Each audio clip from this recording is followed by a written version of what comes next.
Dulu ada seorang anak bernama Luka Modric. Dia lahir pada 9 September 1985 di Zadar, Kroasia. Dia terlahir dalam keluarga biasa yang kemudian harus merasakan kemiskinan yang luar biasa akibat kondisi peperangan yang terjadi di sekitarnya di tahun 1991. Kala itu kedua orang tuanya merupakan pekerja pabrik yang memproduksi pakaian rajut.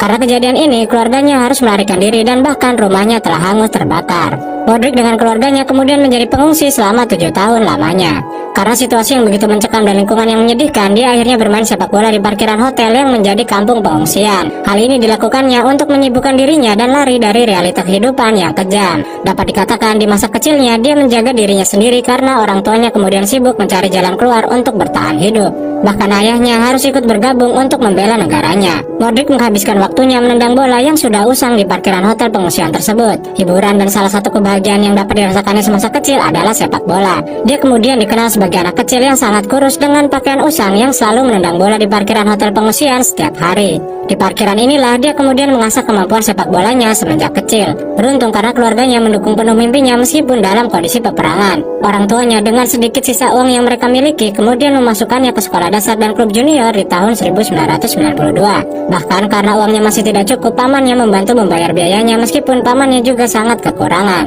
Idolanya saat masih kecil adalah Totti dan Boban. Hingga akhirnya pada tahun 1996 dia kemudian mulai fokus untuk berlatih sepak bola di klub NK Zadar. Di sini dia dilatih oleh Tomislav Basic yang kemudian menjadi ayah sepak bolanya. Saat berada di sini dia dianggap terlalu kecil dan kurus untuk dapat menjadi pemain sepak bola profesional. Bahkan dia sering tidak dimasukkan dalam list pemain dalam beberapa event tertentu. Modric tidak menyerah dan berusaha semakin keras. Dia kemudian membuktikan dirinya dan menunjukkan permainan yang luar biasa. Melihat talentanya, Tomislav bahkan sudah memulai membantunya untuk pindah ke klub Dinamo Zagreb di tahun 2000. Dia kemudian mulai bermain secara resmi sebagai pemain junior di tahun 2001. Disinilah dia mulai bekerja keras untuk dapat menjadi pemain sepak bola profesional. Karena kemampuannya yang luar biasa, dia bahkan mendapatkan Bosnian Premier League Player of the Year saat berumur 18 tahun. Dia juga dikenal sebagai pemain yang sangat fleksibel saat bermain dan menjadi playmaker yang baik dengan kemampuan menyerang dan bertahan yang luar biasa. Karir seniornya dimulai di Dinamo Zagreb, meskipun dia dipinjamkan terlebih dahulu ke Zrinjski Mostar dan Inter Zaprešić. Barulah di tahun 2005 dia dikontrak secara penuh sebagai pemain profesional oleh Dinamo Zagreb selama 10 tahun. Dengan gajinya, dia kemudian membeli rumah di Zadar untuk keluarganya. Selama bermain di Dinamo, dia juga bermain dengan gemilang dan berhasil mencetak 22 gol dalam 73 pertandingan. Di akhir musim 2007-2008, bahkan dia sempat ditawari untuk bergabung dengan Barcelona, Arsenal, dan Chelsea. Namun dia memilih untuk menunggu. Hingga akhirnya di tahun 2008 dia kemudian memutuskan untuk bergabung dengan Tottenham dengan nilai transfer 16,5 juta pound sterling. Namun dia memulai karirnya di Liga Inggris dengan lambat, belum lagi karena dia mengalami cedera lutut.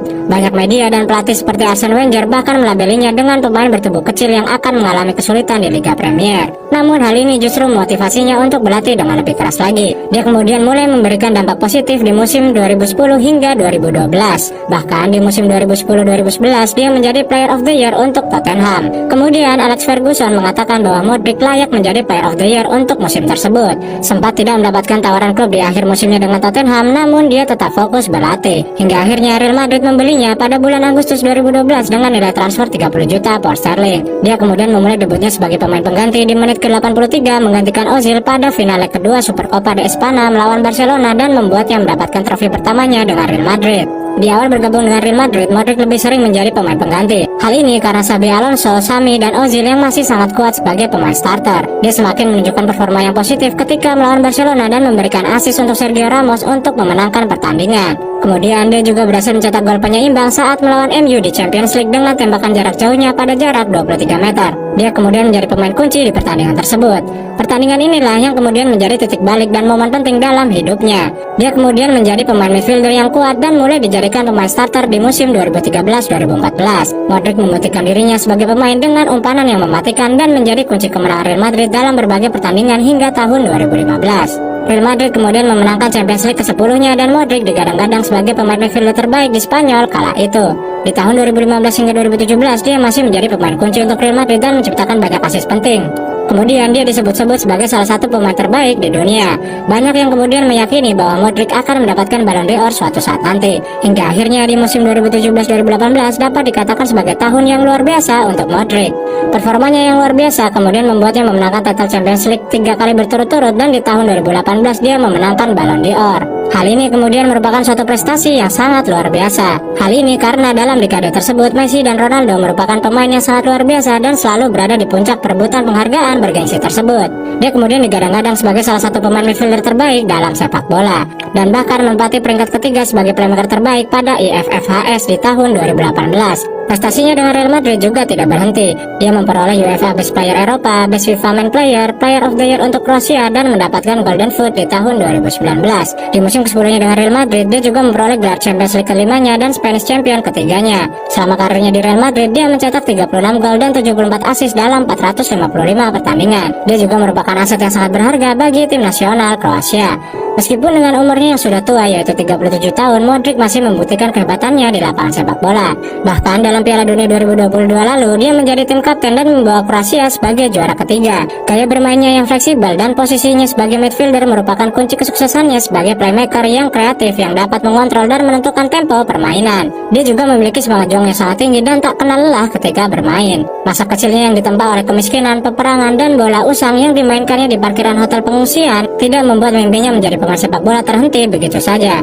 Pengalaman hidupnya justru telah menjadikannya pemain yang rendah hati dan berpengaruh dalam berbagai klub yang dia masuki. Fisiknya yang dianggap terlalu kecil dan kurus pun juga tidak menghentikan langkahnya untuk menggapai cita-citanya. Dari kisah Modric, kita dapat mempelajari bahwa apapun kondisi, kesulitan, dan ketidakpercayaan orang lain terhadap fisiknya, apabila Anda bersungguh-sungguh dan fokus terhadap mimpi Anda, tidak ada yang tidak mungkin. Modric telah membuktikan dirinya sebagai salah satu pemain midfielder dan pemain Kroasia terbaik di dunia dengan segudang prestasi lainnya.